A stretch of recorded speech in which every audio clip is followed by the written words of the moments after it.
உலகம் நள்ளிரவில் தூங்கிக் கொண்டிருந்தபோது இந்தியா சுதந்திரத்தின் விடியலுக்கு விழித்தெழுந்தது.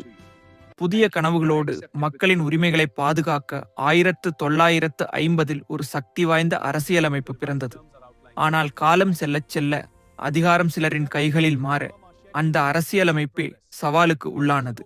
அப்பொழுது அரசியலோ பதவியோ இல்லாத ஒரு எளிய சாது நுழைந்தார், கேசவானந்த பாரதி. கேரளாவின் ஆதிநீர் மடத்தின் சங்கராச்சாரியாரான அவருக்கு 1969 அரசு நோட்டீஸ் வந்தது. அமைதியாக ஆனால் உறுதியாக அவர் உச்ச நீதிமன்றத்தின் கதவை தட்டினார்.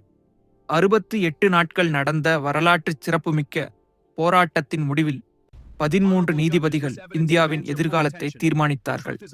பாராளுமன்றத்திற்கு திருத்த அதிகாரம் உண்டு, ஆனால் அரசியலமைப்பின் அடிப்படை கட்டமைப்பை அழிக்க முடியாது. அப்படியே பிறந்தது அடிப்படை கட்டமைப்பு கோட்பாடு. ஒரு மனிதன் நிலத்தை இழந்திருக்கலாம், ஆனால் ஒரு தேசத்தின் ஆன்மாவை காப்பாற்றினார். கேசவானந்த பாரதி வழக்கு இந்திய அரசியலமைப்பின் திசையையே மாற்றிய ஒரு வரலாற்று திருப்பம். இந்த தீர்ப்பின் மூலம் பாராளுமன்றத்திற்கு அரசியலமைப்பை திருத்த அதிகாரம் உண்டு என்றாலும் அதன் அடிப்படை கட்டமைப்பை அழிக்க முடியாது என்பது தெளிவாகப்பட்டது. ஜனநாயகம், சட்ட ஆட்சி, மதச்சார்பின்மை, அதிகார பிரிப்பு, அடிப்படை உரிமைகள் போன்ற தூண்கள் எப்போதும் நிலைத்திருக்க வேண்டும் என்று உச்ச நீதிமன்றம் உறுதி செய்தது. இதனால் நீதித்துறை அரசியலமைப்பின் காவலனாக வலுப்பெற்றது.